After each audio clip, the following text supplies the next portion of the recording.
Hi, it's Nikki Lowe and welcome to the Wisdom for Working Mums podcast show. I'm your host, and for nearly 2 decades now, I've been an executive coach and leadership development consultant. And on this show, I share evidence-based insights from my coaching, leadership and psychological expertise, and inspiring interviews that help women like you to combine your work, life and motherhood in a more successful and sustainable way. Join me and my special guests as we delve into leadership and lifestyle topics for women, empowering you to thrive one conversation at a time. I'm so happy that you're here, and let's get on with today's episode.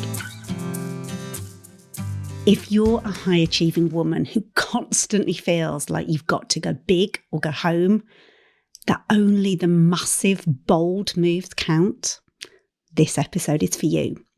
If you've ever felt like success has to be dramatic or all-consuming, I want to introduce you to a gentler, more sustainable way, and it's called Marginal Gains. And in today's episode, I'll explore how small changes repeated over time can lead to life-changing results.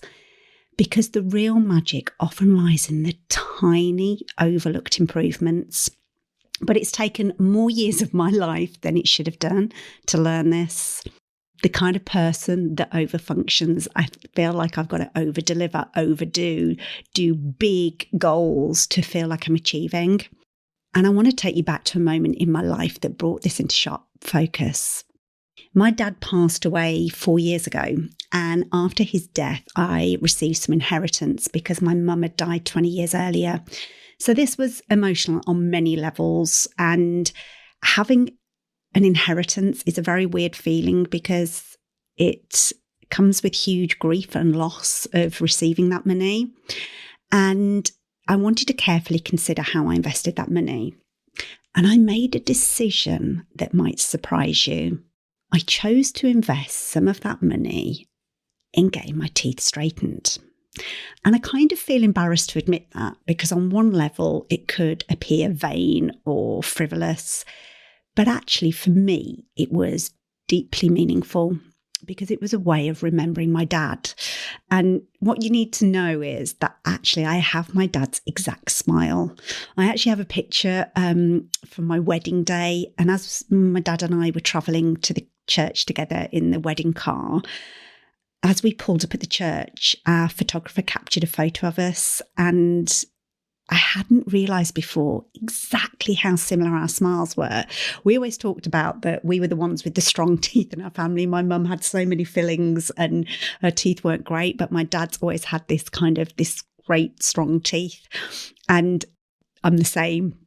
But as a teenager, I wore braces, and I wore them for a few years and had these beautifully straight teeth. But what nobody tells you is that can shift again. I think these days people are given retainers, but like I spent years getting them perfectly straightened.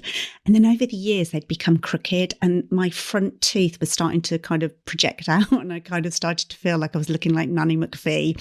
So I wanted to reclaim that smile that I shared with him. And I thought that was a really beautiful kind of way of remembering him as well, because we shared exactly the same smile.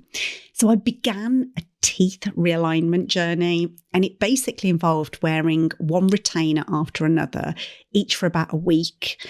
And there were many weeks involved. And at first, nothing seemed to change. And I started to get really frustrated, really bored. I kind of lost momentum because I wasn't seeing the results. But luckily, my dentist knew that this is what happens in the process and really kept me accountable. But little by little, shift by shift, my kind of smile really started to transform, and I really started to know the difference. And that process wasn't just about my teeth. It really became a lesson for me in marginal gains, how these seemingly insignificant changes consistently applied can completely reshape not just our teeth, but our lives. And actually, elite sports is a great place to see the power of marginal gains. And about 17 years ago, I started working with a company called Lane 4, and it was founded by Olympic gold medalist Adrian Morehouse. And if you're of a certain age, you probably will remember Adrian's name because he dominated British swimming in the 1980s. and he won gold in the 100-metre breaststroke. I think it was in the Seoul Olympics in 1988. Now, I've got to admit, when I first joined Lane 4, I didn't know what Lane 4 meant. But if you know competitive swimming, Lane 4 is reserved for the fastest qualifier, basically the elite performer. It's like pole position in Formula One. It's the lane where the favourite gets to race, kind of the one to watch, because they actually have a bird's eye view of all their competitors in the other lanes. And it's the lane of least resistance. So you get the least wake from your competitors. So Adrian had called his business Lane 4 because it was the kind of where high performance was inevitable. And that's exactly what Adrian wanted to create. When he transitioned from being an athlete and retiring, he became an entrepreneur, and he started Lane 4 to help people to lead, perform, and really thrive at their highest levels, whether they were in the pool or the boardroom or balancing the demands of life and leadership like we are. And through my work with Lane 4, and I'm still proud to do that work today, I've had the incredible privilege of learning directly from Olympians and Olympic sports psychologists. And it's given me a front row seat into the mindset, the discipline, and the psychology that kind of fuels, sustains, and makes high performance inevitable. And that experience has shaped how I support high performing women, because what I learned from elite sports is this, that it's like, excellence doesn't come in big leaps. It actually comes from small, intentional, repeated steps. And I think one of the most striking examples of marginal gains in action comes from Sir Dave Brailsford. He's the man behind the meteoric kind of success of the British cycling team. And I share this because when I often share sports stories, they're often sports that I've not personally followed, but because of my work with Lane 4, kind of I have access to all this amazing information around kind of the sports world. And back in the early 2000s, British cycling, despite being around for decades, had only ever won a single Olympic gold in track cycling across its 76-year history. The sport was fragmented, it was underperforming and underfunded, and it was really starved of a performance culture. And Dave Brailsford was brought in, and he was a passionate athlete and coach who had competed semi-professional, and later he'd earned degrees in sports science and psychology. And he joined British Cycling as a consultant in the late 90s, and he really started rising quickly through the ranks. And by 2003, he became their performance director. And he inherited a team that was really both hungry for success, but also for kind of like a high performance identity. And Dave introduced a principle that was really rooted, I suppose, in humility and curiosity. And he basically said, let's categorize everything that it takes to win a bike race, and then just improve each piece by 1%. And it was a strategy that was really the aggregation of what we're talking about today, of these marginal gains. And the improvements were logical, kind of they looked at bike seat ergonomics, like how do we get the most comfortable and ergonomically fitted seats. It was about optimizing their training. It was about aerodynamic suits and helmets. But actually, Dave knew that true transformation lies in the detail, so he went deeper. So he and his team did things like they sourced the perfect pillow and mattress combination to ensure that their competitors got really top quality sleep. They painted the inside of the support vans white, so even the tiniest dust could be spotted and eliminated, so it didn't interfere with kind of the maintenance of the bikes. They brought in a surgeon to teach hand washing to reduce sickness and keep their riders kind of on track. They tested massage gels, heated overshorts, fabric technology, and even what alcohol to clean their tyres with. And they did it with like this scientific rigour. And it looked meticulous, maybe even obsessive to some people, but the payoff was phenomenal. By the 2004 Athens Olympics, Britain won 2 cycling golds, and that was its best ever performance since 1908. And then 4 years later in Beijing, they got 7 out of 10 track cycling golds. It was like a staggering, I think it was like 60% haul of the gold medals. And in London 2012, they claimed 9 Olympic medals and 7 world records, basically dominating globally in front of their home crowd.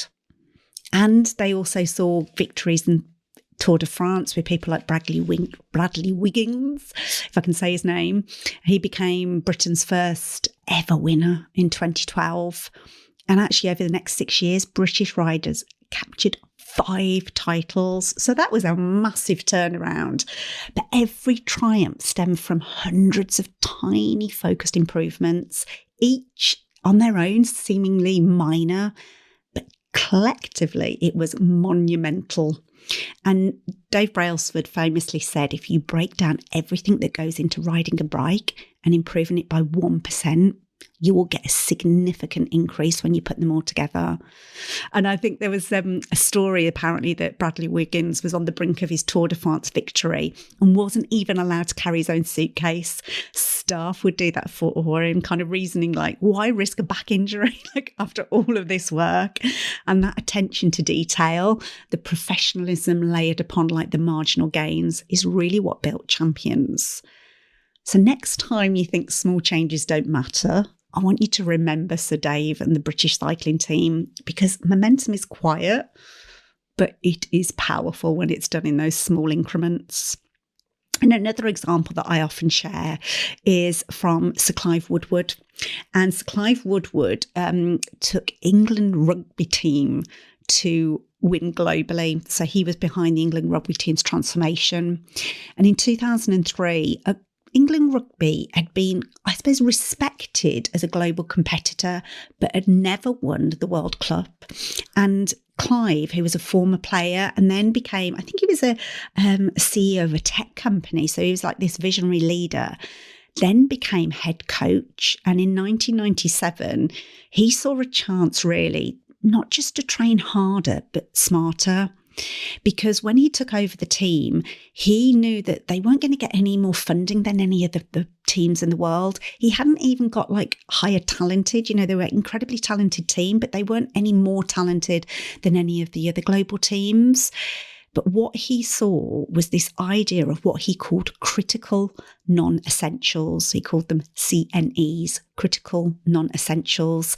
And they were the kind of these small symbolic details that, when done well, created a culture of excellence, but also belonging. He did it in a way that really brought the team with him, because he knew that England had no massive advantage.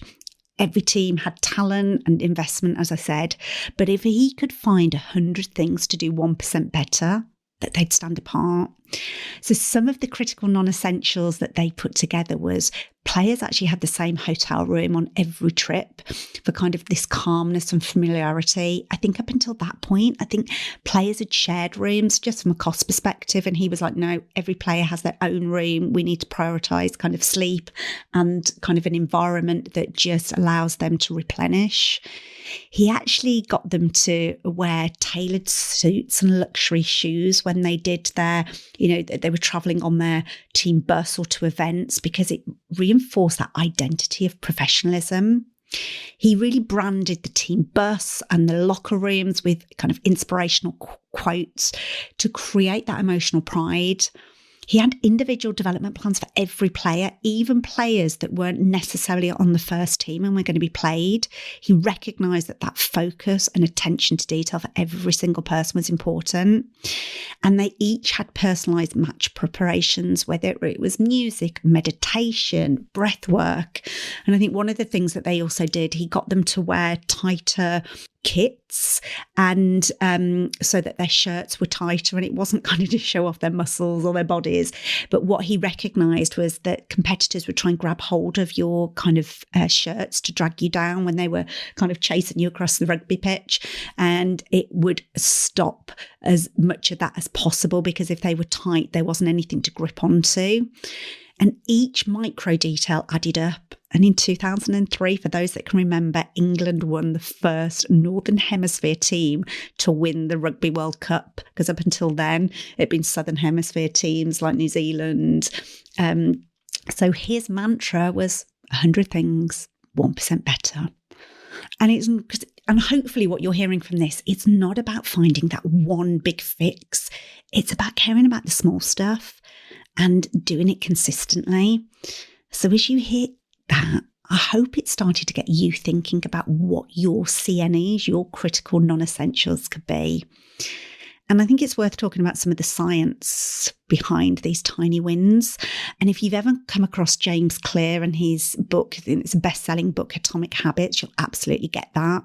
And I'd like to kind of bring his voice into the conversation about marginal gains, because what I love about James's work is he doesn't just talk about willpower or motivation to get these kind of marginal gains done.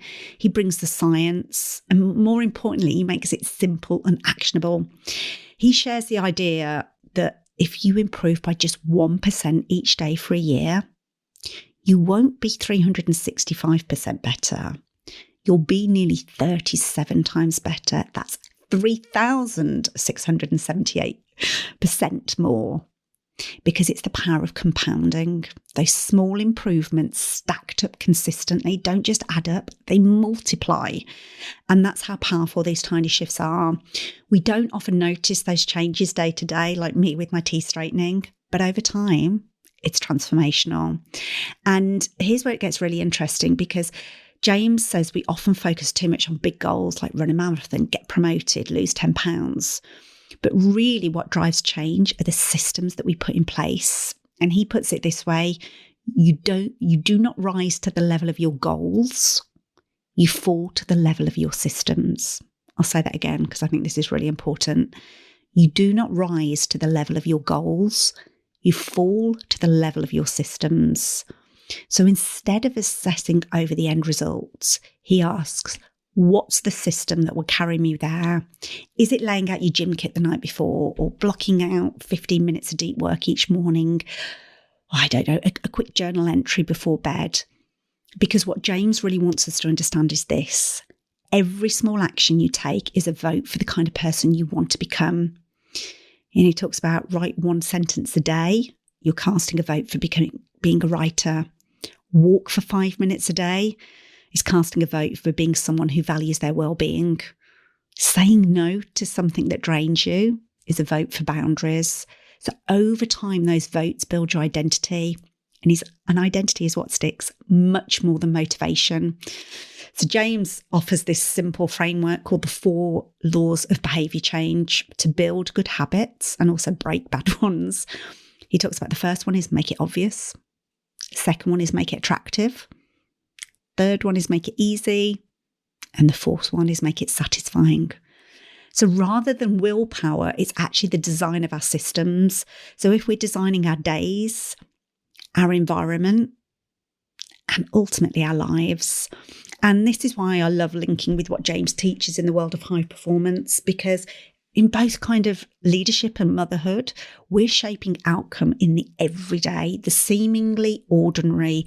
And when those small wins start stacking, that's when we get the real transformation. So let's bring this back into your world. I get it, you're balancing a lot. But what if thriving isn't about doing more, but choosing one small shift and really doubling down on that?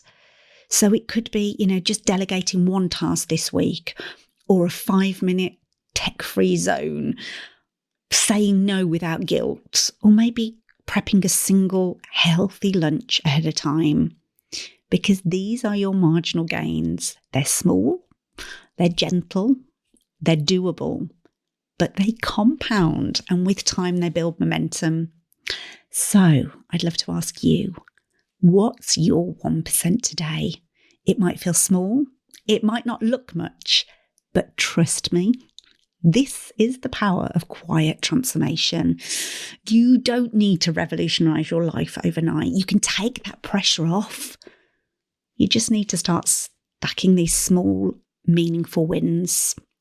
So if this episode spoke to you, I'd love for you to share it with a friend or a colleague who might need to hear this message. And until next time, take care. And remember, tiny changes can change everything. If you've enjoyed this episode of Wisdom for Working Mums, I'd love for you to share it on social media or with the amazing women in your life. I'd also love to connect with you, so head over to luminate-group.co.uk where you'll find ways to stay in touch. And if this episode resonated with you, one of the best ways to support the show is by subscribing and leaving a review on iTunes. Your review helps other women discover this resource, so together we can lift each other up as we rise. So thanks for listening. Until next time, take care.